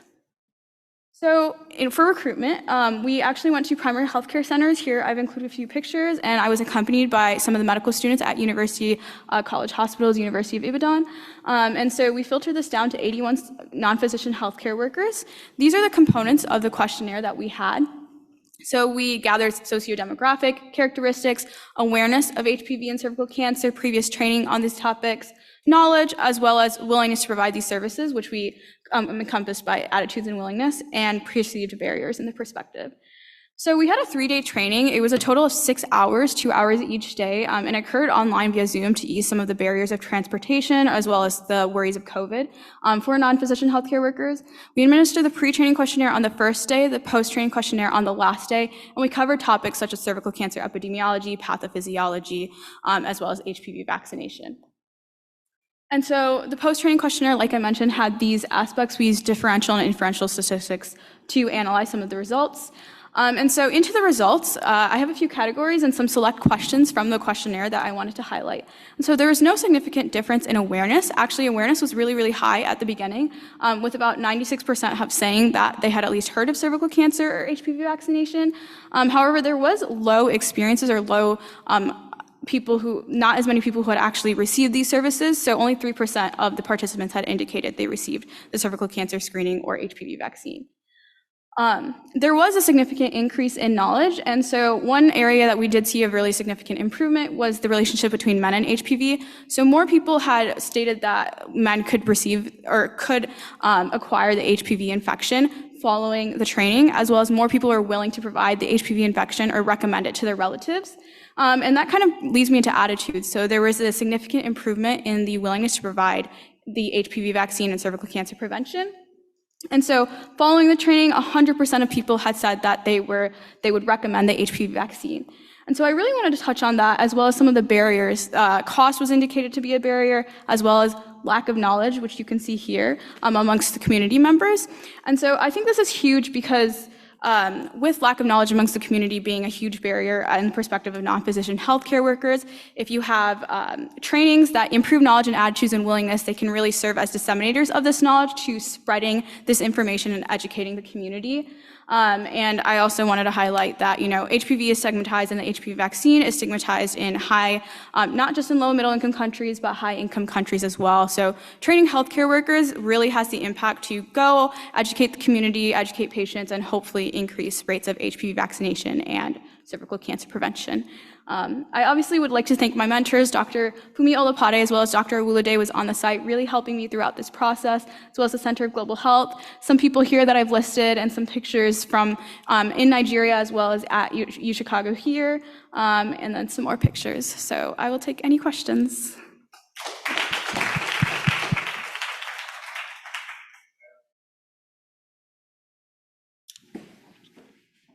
Yes.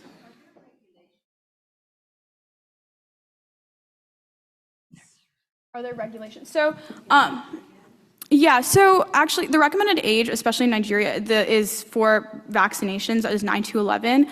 There's not really a specific regulation. I would just say there isn't like a federal, as of now, there isn't like a federal call for the HPV vaccine, as well as one of the barriers that I included was sometimes even if it's requested, it's not always received because of shipment limitations.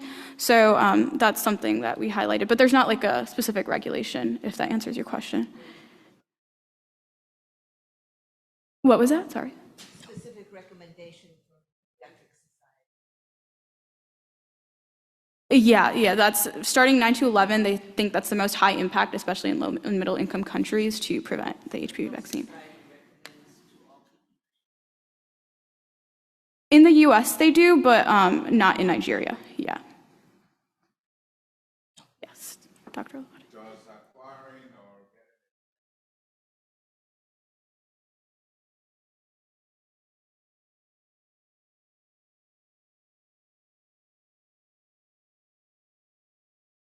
Mm-hmm. Yeah, so there are different strains of HPV. So there are high-risk strains like HPV 16 and 18, as you know, and those lead to the development. I think most people with those high-risk strains end up getting cervical cancer. However, if it's detected through a cervical cancer screening, they can do certain procedures to remove the virus or treat the virus, and so that would prevent it. But otherwise, a lot of times it's latent, about like 5 to 10 years, sometimes more than that, for people to detect it and realize it's a carcinoma, so that sometimes can take some time.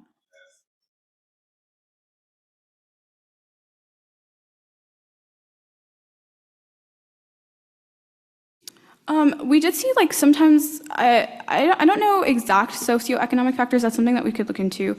I don't know off the top of my head, but I can look at that. Yeah, definitely cost was a major barrier. So that would be a socioeconomic factor, as well as location and transportation issues to getting to a clinic.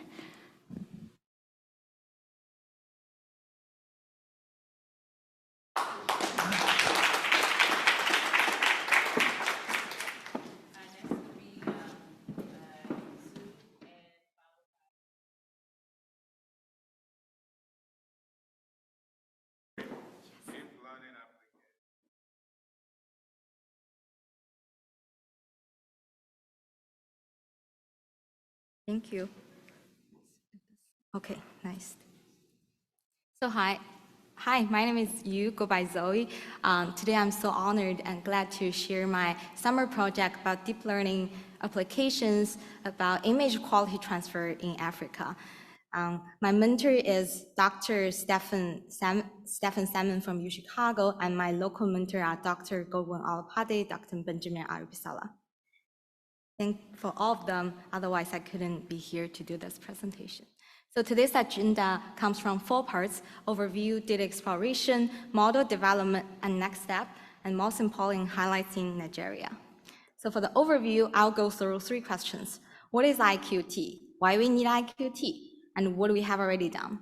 So what is IQT? Basically, image quality transfer propagates information from rare and expensive high-quality images to abundant or cheap low-quality images. So it dramatically outperforms interpolation in resolution enhancement of diffusion MRI. So interpolation is the most popular method we use before we do IQT. So it's pretty obvious we do need IQT, especially in some lower and middle income countries, because lower field scanners are still really common in those countries. And it's crucial and powerful to help make clinical decisions with a more clear MRI image. What I have already done, which including cooperation with the UCL team over the past couple of years with University College London Ibn, and also we developed a probabilistic dimension simulator to gather simulated low field images, and with the deep learning model called UNet to do the work. So the second part is data exploration. I'll go through data set we used, data set overview, and some data manipulation we did. So for the data set, we trained the data on a public MRI image data set called Human Connecting Project. Because it's so hard for us to get the paired low field and high field image in the real life. There's a couple of reasons we couldn't get that, because like in more developed countries, we do not really have like low field scanners, and in some lower and middle income countries, we do not have like 3 Tesla scanners. And also, since like even for the same patient, we do have like different scanners have different parameters, so we couldn't really call them paired data. For the data pre-processing, which is really tricky here, we have actually, there's a couple methods to do this, and they all have their different pros and cons. So the first method is to improve the resolution and contrast separately. So our goal is to improve both of them. So if we improve them separately, we could like just improve the resolution first, like decrease and some noise, then increase the resolution, maintain the same resolution space as the original ground truth high field images. Then we only use UNet model to do the quality mapping. Actually proceed the second way, because like it's like from like cost computing, it's much easier to run on the local machine. So the second way is use UNet, single UNet, to improve both the resolution and the contrast at the same time. Since like we have high requirement on the UNet, we do need a little bit specific structure which called bottleneck added on the UNet to do this model. So how did we generate the simulated low field images? There's a model called probabilistic decimation simulator. What we do is like on the resolution of the X and Y axis, we didn't change the resolution, but on the Z axis, for example, like there's a couple of slices of 3D MRI image. We got like every 4 slices, we only extract 1 slices to use, and then stack all those images together. Then we got as some noises on the X and Y axis, we got the simulated low field images. Some other data pre-processing we did is split 3D images into cubic patches, and also depatch and patch those images, and also filled out blank patches by calculating the total number of non-zero pixels. So here is some mathematical process about the probabilistic decimation simulator. Because of time limitation, I may not go through it here, but one benefit of this model I need to mention is that since like the hyperparameter of this model is the signal to noise ratio, because we could change, like we could manually use different signal to noise ratio, we could do the data augmentation. Since like by changing the signal noise ratio for a single high field images, we could generate multiple simulated low field images. And here, the left one is the high field images from the HCV dataset. The middle one is the generated simulated low field images. And the last one is the image from the local dataset, University College Hospital Ibadan. And thanks to my teammate Ling Yue, who used the CD reader to read the image from the disk as they showed in the image. So for the model part, we use UNet model. I'll explain what it is, and some model structure overview, and draft result on the local patient.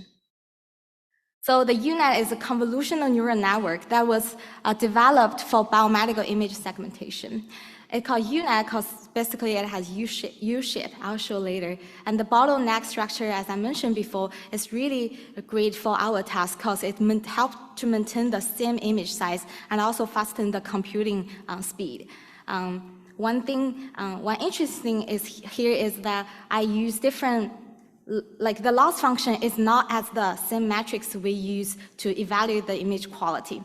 The loss function is basically like the mean square error, but the common image quality matrix we use for the academic area is like peak signal to noise ratio as well as SSIM.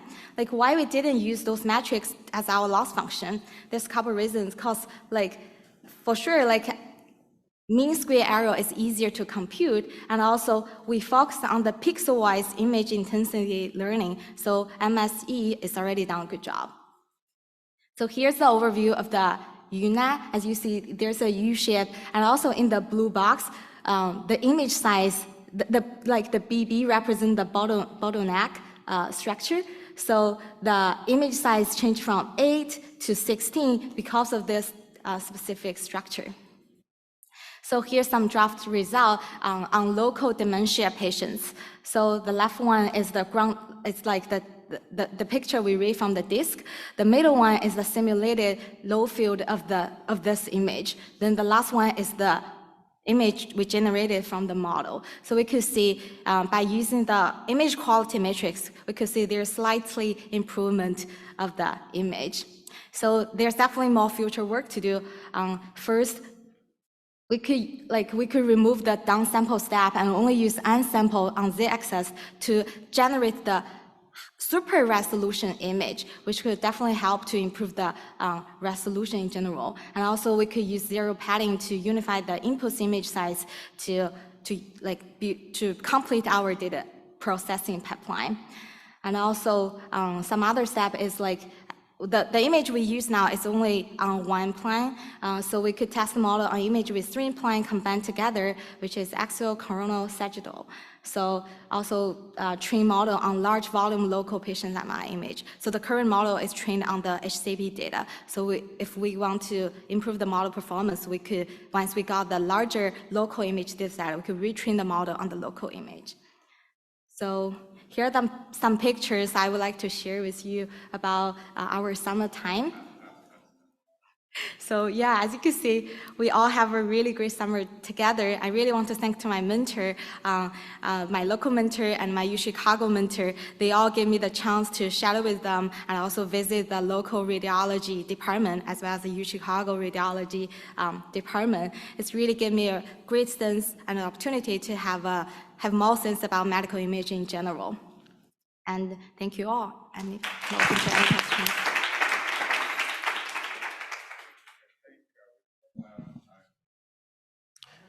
Yeah, sure. What is your background? All of this incredible work. Yeah. Sure.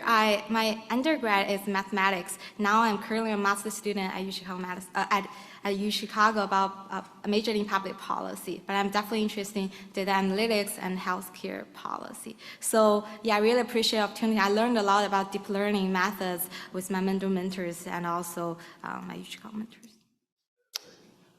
Thanks a lot for that presentation. I think that was so great. So the question is, how long did it take to train your model? And what was your input size? It must have been very challenging, I'm sure, to get your stuff working. So how long did it take you to do that? And second question is, was there any example image where you did the quality transfer and asked the radiologist to find out if there were pathology they could not detect in, say, the one Tesla image and like compare with the image that you've upgraded? Was there an example where you could find, clinically relevant improvement in the resolution? Let me answer the first question first. So is that how long time it took me to train the model and also to do the whole project? To train the model. Yeah, okay. Just for your training, yeah. Yeah, sure. So we use some tutorial code from the UCL team, like the local hospital already cooperated with. So for not train model, but only process the model to the model is already built, the feature is already extracted. We just only run the image through the model. It takes 2 minutes per slices, but every patient have 24 to 200 slices. So it's 2 minutes times that time. For training the model, I'm definitely sure it took a couple of days, and I also need to use supercomputer to train the model. What's the second question? I'm sorry. Were there example images where you upgraded the image quality and showed a radiologist to see if there were any observable difference, I couldn't see, for example, a wet matter hyperintensity, but now I can see it because of the improvement in quality. Yeah, sure. Now, what I measure the image quality is using that 2 metrics. But for radiologists, they definitely have their own methods. And the paper they read before, they do say some tumor, the ground truth tumor, they could see more clearly, especially the edges for the image generated from the model. But for me, as I showed the image, since it's definitely need more work to do, especially retrain the model, so it's hard to see from the clinical perspective about the difference. Thank you.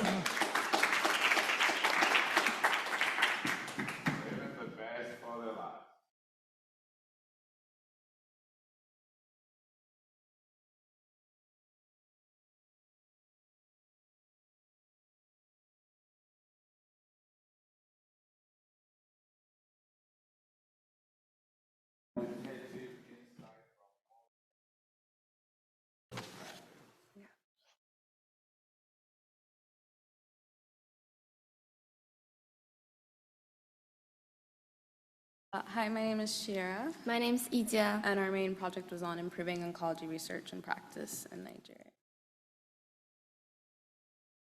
And just some background, cancer incidence and mortality is rapidly increasing in Nigeria and sub-Saharan Africa as a whole. It's predicted to double in the next 20 years. And many of the cases are also late-stage diagnosis. So the objective of our study was to assess current challenges and gaps in cancer training, research, and practice, as well as learn what recommendations current oncology professionals propose. We are doing qualitative research. We have 30 interviews. 6 of them are K-informant interview and 24 of them are in-depth interview. And we use deductive thematic methods based on the WHO health system framework. And we use NVO12 to code the transcripts. And some of the results for challenges and gaps and common themes you notice is that poor funding was one of them. Many of the researchers said that it was really hard to obtain grants and that they often had to fund their own research out of pocket, and that limits the extent of what they're able to do as well as who's able to go into research.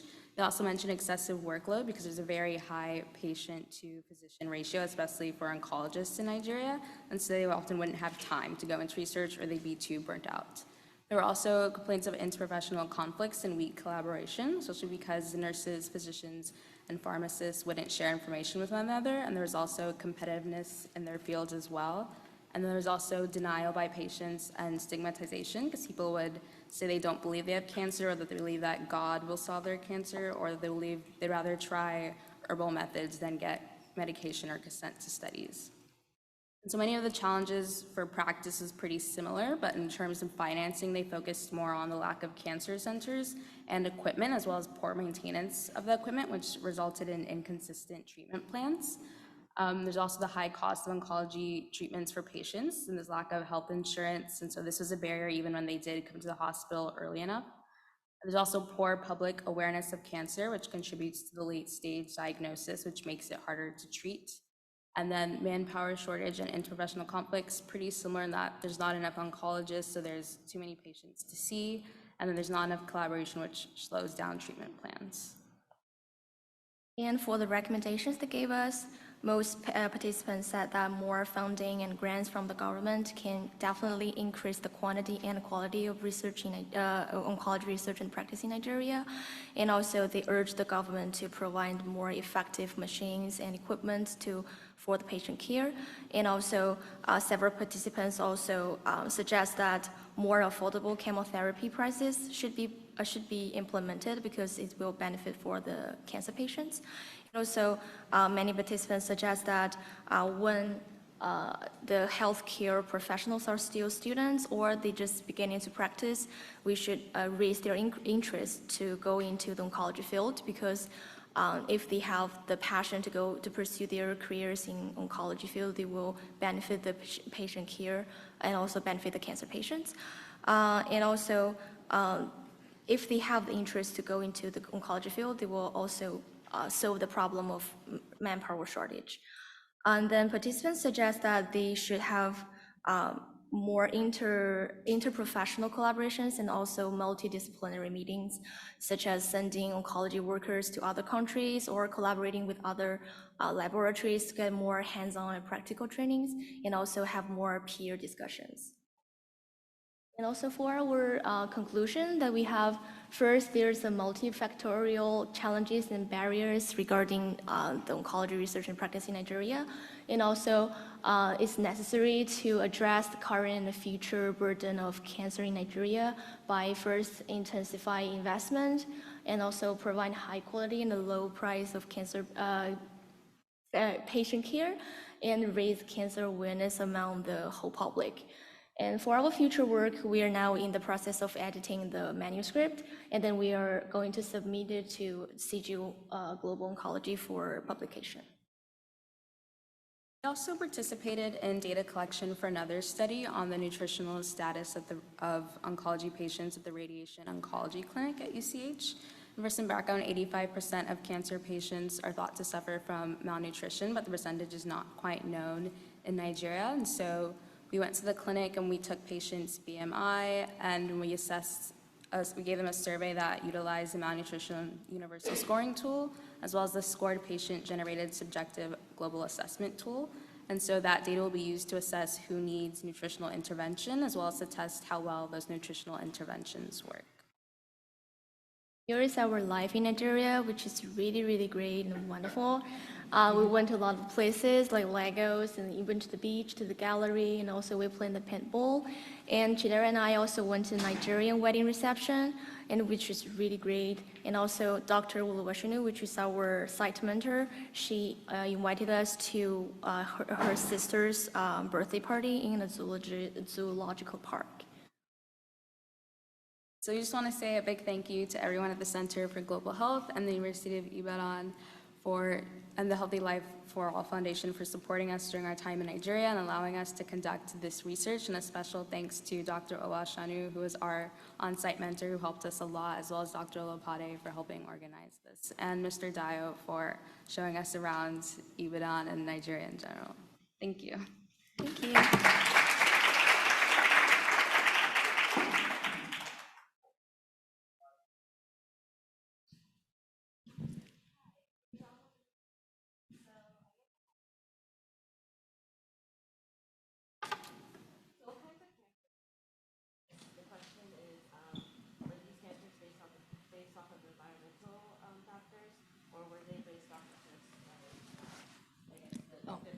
That okay, sorry.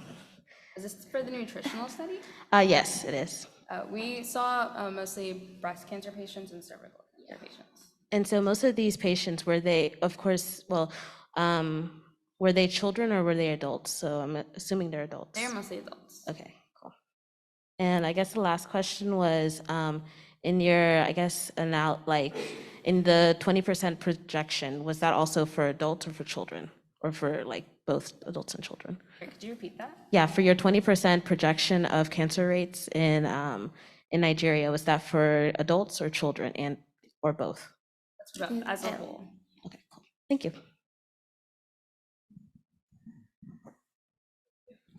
You talked a bit about the importance of raising public awareness for cancer in Nigeria. So I was wondering if you could talk about specific ways that you think that should happen or ways it has happened. I noticed that like religion was a very large element of the culture in Nigeria, and so I feel like going to churches or going to mosques and having healthcare professionals that were religious preach there would be useful as well. So I noticed one of the different on-site mentor also did like a sermon on nursing in one of the churches, and I thought that was very helpful. And also in some daily scenario that we have some like public education for the community or to the public.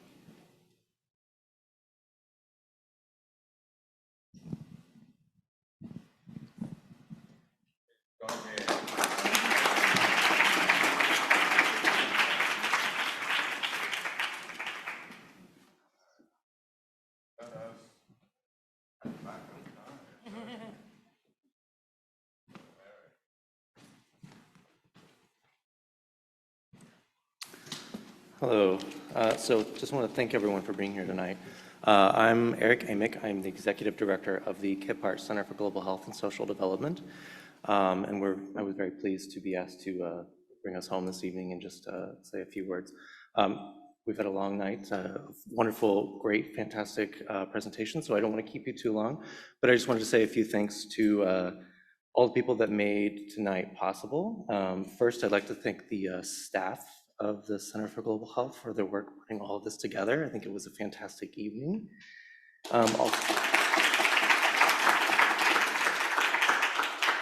Also the staff of the International House for hosting us and having us and setting us up with some great AV. And of course, we couldn't not acknowledge all of the students. Their presentations were fantastic. I learned a lot myself. I learned a lot about different topics that I wasn't familiar with. So thanks for enlightening me as well as the rest of the audience. And then, of course, all of the mentors, both at the University of Chicago and locally in the countries that the students were based. We couldn't have done, this, the students couldn't have had these great presentations and experiences without all of the people who make the learning very much possible. So thank you all for that. And of course, we'd also like to thank the funders, so the Kiphart Family Foundation, and also the Metcalf program for making this possible. And yeah, with that, I would say thank you all audience members for being here, and look forward to a lot of great programming over the next year from both the Kiphart Center for Global Health and of course the Center for Global Health. So thank you all.